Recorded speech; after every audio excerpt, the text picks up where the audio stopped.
Muchísimas gracias, queridos amigos. Hoy jueves de Consulta Cátedra y siempre me da gusto saludar a nuestro queridísimo doctor Héctor Frisby, que le digo, pues agradecerle antes que nada que todo este tiempo nos ha llevado de la mano a través de lo que ha sido la pandemia, desde los primeros pasos, desde las primeras preguntas, desde los primeros temores que surgieron, y es él quien nos ha dado luz sobre este asunto. Y bueno, esto todavía no se acaba hasta que se acaba, dicen en el béisbol. Entonces hay mucho camino por andar todavía, sobre todo lo que viene para muchas personas que ya padecieron el COVID, que afortunadamente sobrevivieron. Pues vienen las secuelas, vienen los tratamientos, vienen las terapias, incluso que operan en varios sentidos, incluso hasta psicológicas, para superar. Hay mucho golpe también psicológico con esto, sobre todo personas que han perdido seres queridos y que a la vez, después de padecer la enfermedad, sienten todavía este temor y todavía mucha incertidumbre sobre la reinfección y sobre lo que les va a dejar en sus organismos el haber padecido COVID. Y para ello, como siempre, le damos la bienvenida a mi querido Doc. ¿Cómo estás, mi Doc? Qué gusto saludarte y verte y escucharte. ¿Cómo les va? Un saludo a todos, muy buenos días a todos. Esperamos que no se ponga a brincar la transmisión como ponían ahí en el chat, pero les mando un saludo a todos. Vamos a tratar de platicar. Efectivamente, el COVID afecta a la persona que se enferma y la afecta a diferentes niveles, ¿no? Entre más serio es COVID, entre más deteriorado es el estado de salud de la persona antes de enfermarse de COVID, es mayor la afectación que tiene la persona, y entre mayor afectación tiene, mayores efectos secundarios o a largo plazo hay. Ahora ya hemos identificado con el tiempo que las personas que se enferman y que llegan a estar en intensiva, intubados, son personas que si sobreviven quedan con unas secuelas. Es decir, una secuela es la consecuencia de una enfermedad, es lo que te queda como un remanente de la enfermedad y te queda por largo tiempo. Y hemos visto que el 80% de los pacientes, es decir, hasta 8 de cada 10 personas que tienen COVID sintomático, porque hay personas que tienen COVID asintomático, no tienen ninguna secuela, de las personas que tienen COVID sintomático, hasta el 80% tienen por lo menos un síntoma que los acompaña hasta ahorita. Hace poco me decía una persona, pero ¿cómo sabemos si va a durar 10 años? Le digo, pues no sé, maestro, porque COVID empezó hace un año, no lo sé, yo sé adivinar el futuro hasta ahora. Entonces el 80% de las personas que tuvieron un COVID sintomático llegan a tener síntomas, llegan a tener secuelas. Aquí te di lo que decías tú es importante, las consecuencias psicológicas, porque muchas veces, aun cuando el paciente sobreviva, yo tengo algunos pacientes aquí, por ejemplo, mexicanos que eran trabajadores de la construcción, trabajadores de la jardinería, que aquí le dicen el landscaping, que trabajan jardinería en época de invierno, recogen nieve de las entradas de las casas, de las calles. Estas personas, pues como quedan con las secuelas de COVID, y que una de las secuelas más importantes es la fatiga crónica, dificultad para respirar, dolores de cabeza, dolores articulares, pues ya no pueden trabajar en lo que trabajaban. Entonces algunos de ellos, por lo menos 2 pacientes que tenía yo aquí, ya se regresaron a México porque ya no pueden trabajar, y no es fácil trabajar aquí. Toda la gente que piensa que llegas aquí a Estados Unidos y te están esperando para aventarte billetes así como si fueras bailarín exótico, pues la verdad es que eso no es así, ¿no? Aquí hay que ganarse el dinero y hay que trabajar muy duro. Entonces ya esas personas se tuvieron que regresar, y esto tiene desde luego una afectación psicológica. Incluso está reportado que pacientes que quedan con limitaciones en su función importantes por COVID, se incrementa mucho el riesgo de suicidio. Entonces es muy importante que los pacientes sean atendidos psicológicamente. Entonces deben de recibir terapias físicas, terapias pulmonares, no quedan también. Y la familia también se afecta. Imagínense que la cabeza de la familia o quien aportaba el dinero a esa casa, sea la mamá, o sea la mujer, o sea el hombre, quien sea, o imagínense que la persona que se hacía cargo de los hijos se enfermó de COVID y queda con limitaciones y ya no lo puede hacer. Esto es una disrupción brutal a la rutina habitual de esta familia, entonces es muy importante que eso lo tengan en consideración. Te mandé la fotografía de los efectos a largo plazo, y aquí si la ponen en la pantalla van a ver, entre más grande es el círculo, van a ver del lado izquierdo de su pantalla, derecho de su pantalla, izquierdo de ustedes, van a ver que hay un cuadro en el cual se ve círculos de color rojo, anaranjado, amarillo, verde y morado. El rojo es el que está en su pantalla, sí se ve como rojo, pero es de más del 50% de las personas se afectan con eso. Y si ven ahí al centro arriba, lo más frecuente es que el paciente tenga fatiga. Entonces eso se llama síndrome de fatiga crónica. Es decir, la persona está cansada todo el tiempo. Eso es muy frecuente. 44% de las personas tienen dolor de cabeza. A la gente se le cae el pelo, 1 de cada 4, es decir, el 25% de las personas empiezan a perder pelo. Sí me lo han reportado, principalmente mujeres se quejan mucho de eso, porque empiezan a perder mucho pelo. Tienen disminución del sentido del gusto, ya no les regresa el sentido del gusto, que es la ageusia. Eso ya no les regresa el sentido del gusto. Hay gente que vive con conjuntivitis crónica también, vive con vértigo, con zumbido de oídos. Las personas pueden tener diarrea crónica también, dolores articulares, fibrosis pulmonar, dolor en el pecho como si estuvieran teniendo un infarto. Entonces, insomnia, eso es algo también de lo que se queja mucha gente de COVID, que quedan con insomnio como consecuencia de haber padecido COVID. La gente ya no puede dormir igual. Entonces, fíjense que hace como 3 semanas leí un artículo en el cual se hizo una revisión de personas que se habían enfermado de COVID, y al momento que les pusieron la vacuna, que se pone después de que ya no hay síntomas, cuando se les aplica la primera dosis de la vacuna, muchos de estas secuelas se disminuyen de manera muy importante o desaparecen. Tal pareciera que el recibir la vacuna regula un poco la respuesta inflamatoria crónica, desencadenando todas estas secuelas. No sabemos exactamente qué es lo que ser. Recibir la primera dosis de la vacuna desencadena que los pacientes de estas secuelas. Entonces, pacientes que quedan con tos crónica, con fatiga, con fibrosis pulmonar, que dependen de oxígeno, que tienen insomnio, que tienen dolor de cabeza, pues bueno, esperamos que cuando reciban la vacuna, el 70% de las personas tienen una disminución de los síntomas. Esperamos que cuando reciban la vacuna, pues muchos de estos síntomas se quiten o se disminuyan de manera muy importante en la mayoría de ellos, ¿no? Así es, doctor, pues esa es una muy buena noticia. Esa es una muy buena noticia para todas estas personas. Yo en lo personal conozco muchas personas que están preocupadas, angustiadas, doctor, de haber padecido y de que sienten que no salen, ¿no? A pesar de que ya se les dio el resultado negativo, y se siguen sintiendo mal incluso, ¿no? Se siguen sintiendo mal y, como tú dices, se siguen sintiendo incapaces de retomar sus actividades, sobre todo si estas son físicas, ¿no? Sí, pregunta Rolando que si se pierde el olfato. Sí, eso se llama anosmia, se pierde el olfato. Acuérdense que esos son los 2 primeros datos que encontramos en la mayoría de los pacientes. Anosmia, que es la pérdida del sentido del olfato, y ageusia, que es el sentido del gusto. Se pierden esos 2. El sentido del olfato se recupera muy pronto en la mayoría de los pacientes, prácticamente de manera simultánea como se resuelven otros síntomas. Se recupera el sentido del olfato, los pacientes ya vuelven a oler. Es por eso que no está aquí en la lista, o está ahí con un porcentaje muy pequeño. No es algo que sea muy distintivo. Y recuerden, cuando un paciente pierde el sentido del olfato y el sentido del gusto, no es porque le afectó la nariz y la boca. Eso es muy importante que lo recuerden. COVID es un virus que ataca al sistema nervioso central. El sentido del olfato está registrado en el lóbulo frontal del cerebro, es decir, cuando una persona pierde el sentido del olfato, ya tiene afectación cerebral a nivel del lóbulo frontal.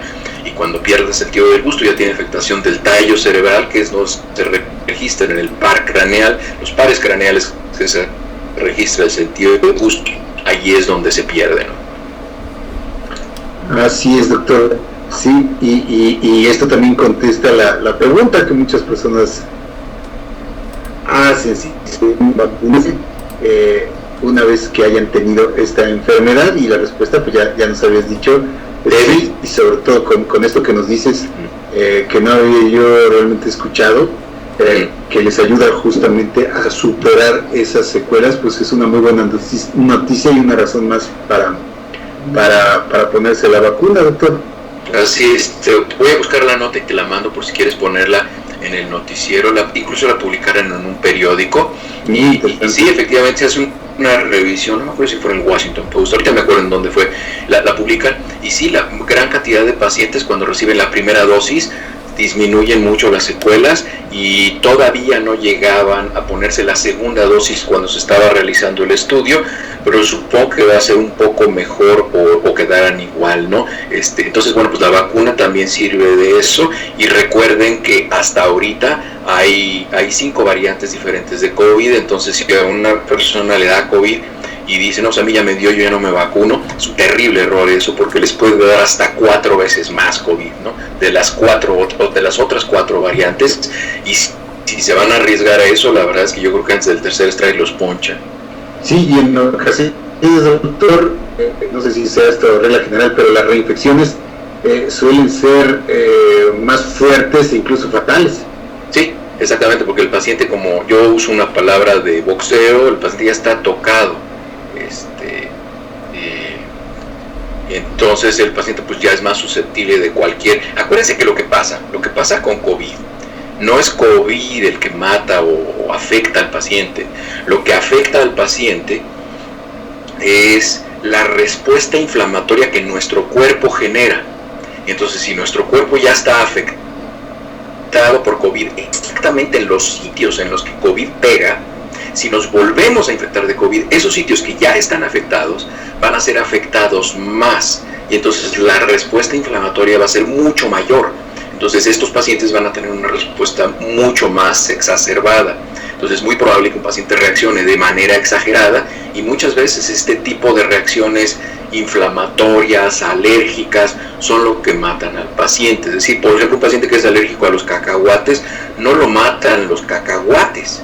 Lo que lo mata es la reacción anafiláctica, es decir, la reacción alérgica severa. Eso es lo que mata al paciente. No lo mata un cacahuate, entonces, o un cacahuete, como dicen en España. Entonces, no es eso lo que mata al paciente. Es realmente la respuesta que su cuerpo produce. Es exactamente lo mismo con COVID. Es por eso que yo hice un video que se llama Al final es con COVID y no por COVID.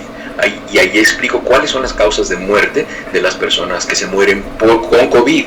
Es por eso que mucha gente al principio tenía confusión, porque decía, es que ¿por qué si le dio COVID el acta de defunción dice tromboembolia pulmonar? Pues es que no se mueren de COVID. Hasta abajo hay un capítulo, y en ese video lo explico. Hasta abajo en los certificados de defunción en México y en todo el mundo hay algo que dice algún factor desencadenante de las causas de muerte, y ahí se pone COVID, pero esa no es la causa de la muerte.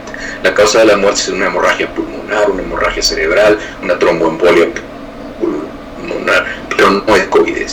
COVID es así como que lo que desencadena toda la respuesta.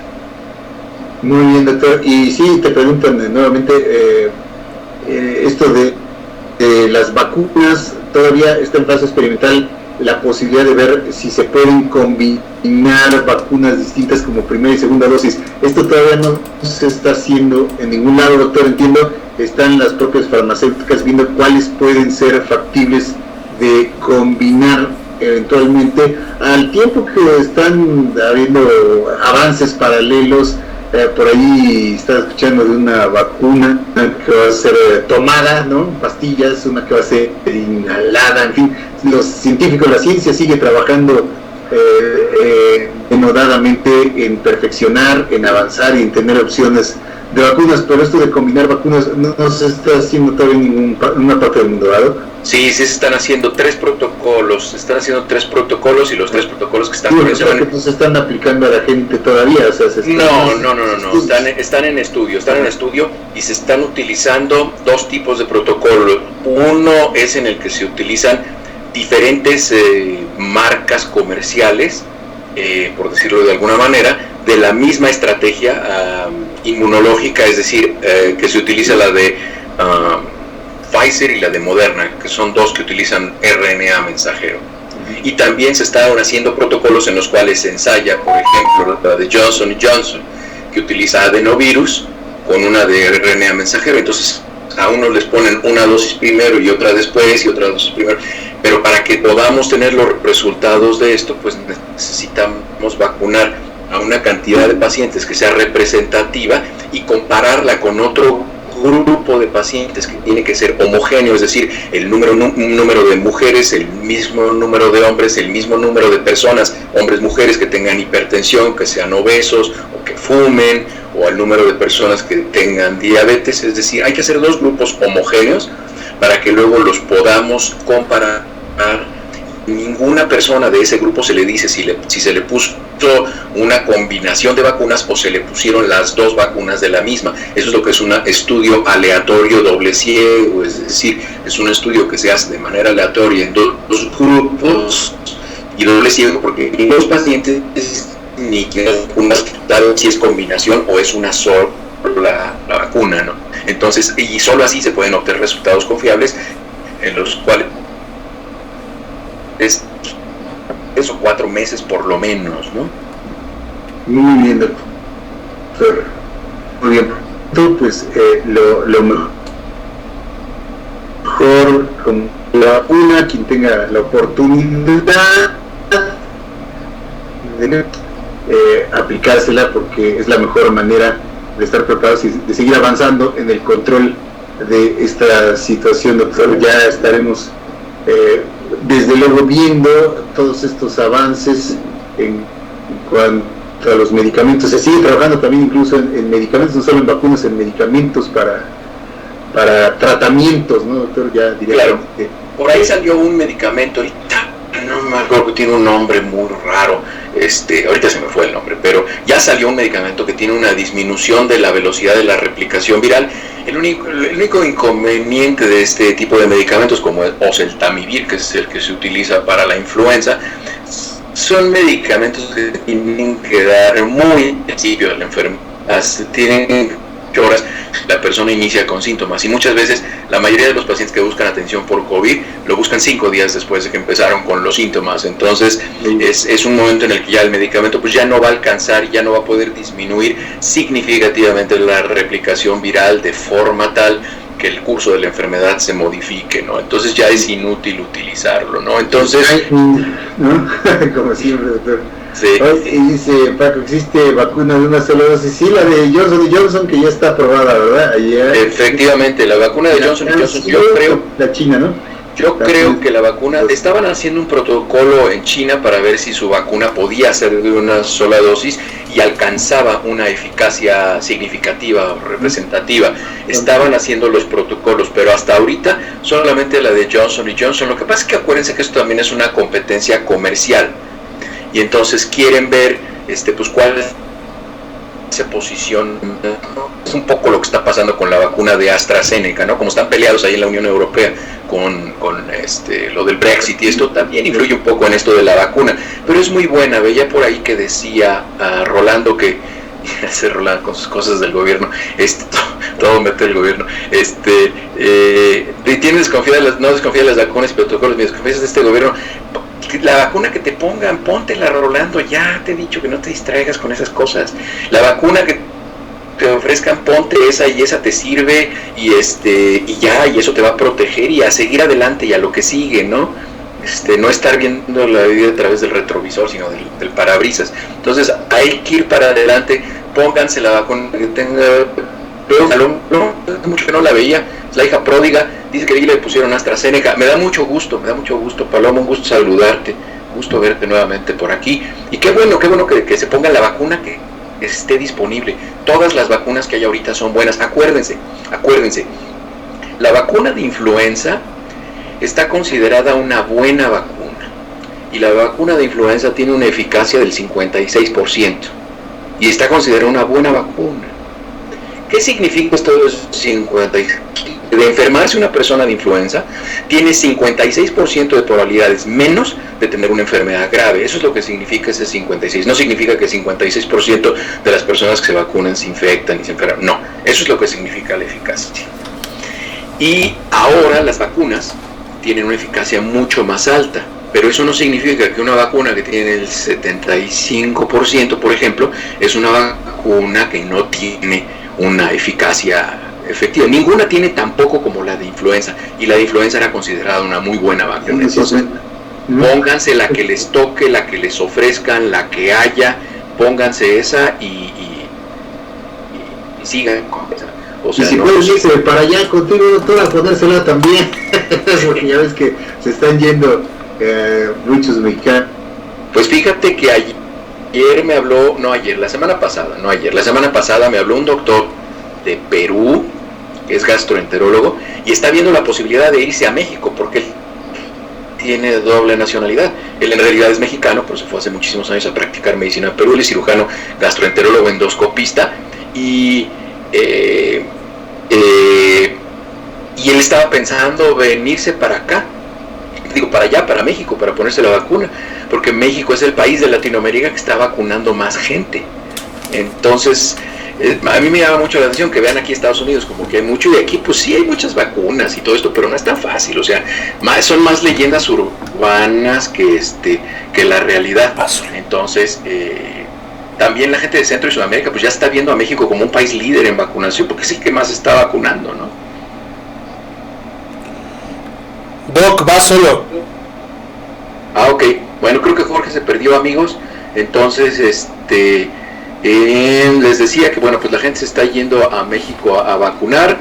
Es la verdad, ya la Unión Europea ha tenido ese problema así. Bueno, pues entonces los dejo, que tengan un bonito fin de semana, que se la pasen bien, y pues gracias por escucharme.